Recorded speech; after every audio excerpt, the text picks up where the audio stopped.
Le printemps, c'est la saison du colza. Pourtant, difficile d'apercevoir les fleurs jaunes cette année. Bénédicte est céréalière dans l'Yonne. En 30 ans, elle n'avait jamais vu ça. Ici, l'an dernier, c'était tout jaune de colza, c'était époxy. Voilà, et vous voyez que cette année, il n'y en a pas. C'est surprenant parce que d'habitude, la plaine est jolie et cette époxy, elle est toute jaune. Et là, ben non, il n'y a plus que du vert. Avec ces images, difficile de croire que l'Yonne a longtemps été le premier département producteur de colza. En 10 ans, la surface cultivée a baissé de 65%. Une conséquence de la sécheresse, mais surtout des parasites. Tout ça, ce sont des boutons avortés.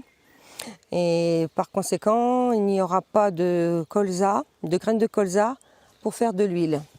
Le problème aujourd'hui, c'est qu'on est envahi par les insectes qui détruisent les colzas, que ce soit à l'automne ou au printemps, les altises ou les méligettes. Et voilà, ces insectes sont devenus résistants aux insecticides. Un peu plus loin, à Joux-la-Ville, le colza a complètement disparu.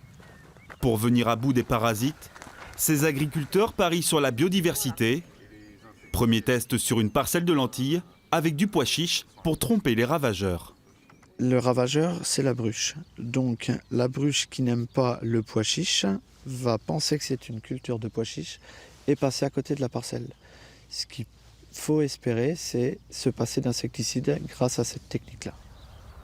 À terme, l'objectif est aussi d'attirer des insectes qui lutteront contre les parasites du colza.